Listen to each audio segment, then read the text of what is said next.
عزیز مولانا اختر امام عادل صاحب نے بڑی محنت سے لکھی ہے حضرت مولانا ابو المحاسن محمد سجاد صاحب رحمۃ اللہ علیہ کے اوپر۔ مولانا اختر امام عادل ہم تمام لوگوں کی طرف سے شکریہ کے مستحق ہیں کہ جو موضوع بہت پہلے زیر قلم آنا چاہیے تھا وہ بہت بعد میں زیر قلم آیا، لیکن یہ اچھی بات ہے کہ کسی اناڑی نے ان کے اوپر نہیں لکھا۔ ماشاءاللہ پڑھے لکھے صاحب قلم صاحب زبان مولانا اختر امام عادل نے ان پر قلم چلایا ہے، وہ بڑی محنت سے کتاب لکھی ہے۔ اب آج کی نسل تو حضرت مولانا ابو المحاسن محمد سجاد صاحب رحمۃ اللہ علیہ کو صحیح بات یہ ہے کہ جانتی بھی نہیں ہے، اور آج کا جو سیاسی مزاج ہے وہ بھی کچھ ایسا ہے کہ بغیر روپے کے چلتے ہی نہیں۔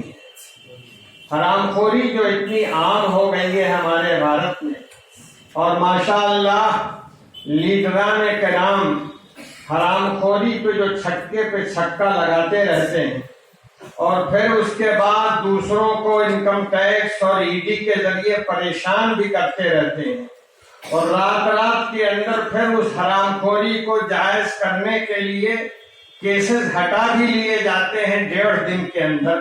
یہ سب اس بھارت میں ہو رہا ہے۔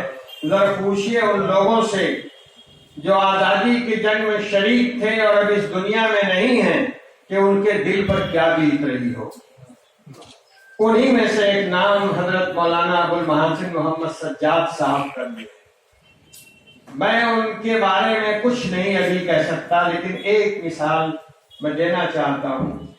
حضرت مولانا ابو المحاسن محمد سجاد صاحب رحمۃ اللہ علیہ نے اس زمانے میں سن 35 1936 1937 اس زمانے میں بہار کی سیاست کو ایک رخ دیا اور پوری توانائی کے ساتھ اپنے رفقا کو لے کر ایک نیا رخ دیا، خود اعتمادی کا، حوصلے کا، عزم کا، ہمت کا، اور فخر و فاقہ کے اندر بلندیوں کا۔ یہ کام حضرت مولانا ابو المحاسن محمد سجاد نے کیا۔ آج جو کچھ کانگریس ہے مولانا نے اسے 1935 میں سمجھا، اور جو مرحوم مغفور مسلم لیگ تھی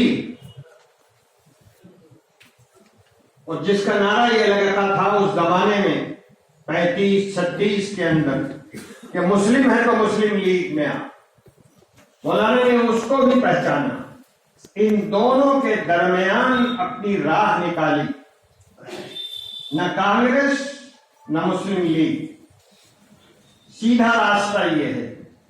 افسوس ہے بھارت نے اس راستے کو آگے نہیں بڑھایا، اور آج جس ماندگی اور درماندگی کے اندر مسلمان پھنسے ہوئے ہیں اور ملک پھنسا ہوا ہے،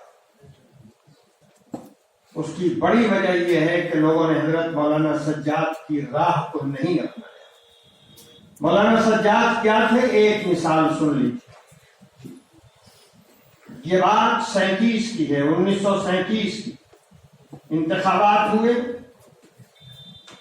اور دوسری سب سے بڑی پارٹی مولانا سجاد رحمۃ اللہ علیہ کی پارٹی مسلم انڈیپینڈنٹ پارٹی اسمبلی میں دوسری بڑی جماعت کی حیثیت سے آئی، اور کانگریس نے انکار کر دیا وزارت بنانے سے، تو اس نے وزارت بھی بنائی۔ اب آج کل وزارت کے تو تام جھام ہی الگ ہوتے ہیں۔ ابھی جو بمبئی میں مہاراشٹر میں ہجے لوگوں نے کرایا ہے وزارت بنانے میں، وہ سب مثال آپ کے سامنے ہے۔ گورنر نے جب مولانا سجاد صاحب کو یا پارلیمنٹری پارٹی کو دعوت دی کہ آپ سرکار بنائیے، کہ پٹنے میں گرینڈ ہوٹل رہا ہے بہت مشہور ایک زمانے میں، وہاں میٹنگ ہوئی اور اس میٹنگ سے میں فیصلہ ہوا کہ کل بیرسٹر یونس چیف منسٹر کی حیثیت سے، یا پرائم منسٹر اس زمانے میں کہا جاتا تھا، اس حیثیت سے وہ اوتھ لیں گے۔ حضرت مولانا سجاد صاحب رحمۃ اللہ علیہ، حضرت مولانا عبدالصمد صاحب رحمانی رحمۃ اللہ علیہ، حضرت مولانا منت اللہ صاحب رحمانی اس میٹنگ سے نکلی۔ حضرت مولانا سجاد صاحب وہ پوری اس کارروائی کے ہیرو تھے۔ جب باہر نکلے تو یہ بھی ایک تاریخی حقیقت ہے اور نہ بھولنے والی حقیقت کہ یونس صاحب جن کو وہ پرائم منسٹر بنانے والے تھے، ان کی 2 گاڑیاں باہر لگی ہوئی،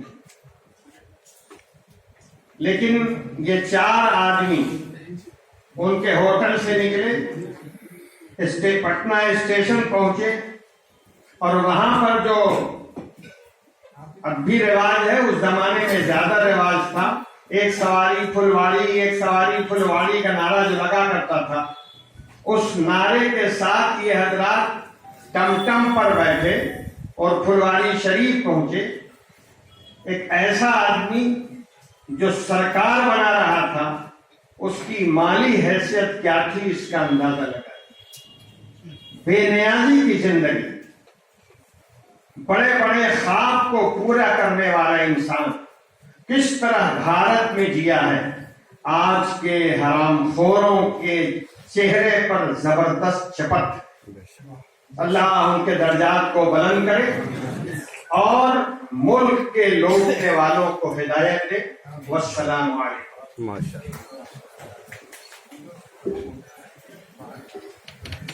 بہت بہت شکریہ حضرت دامت برکات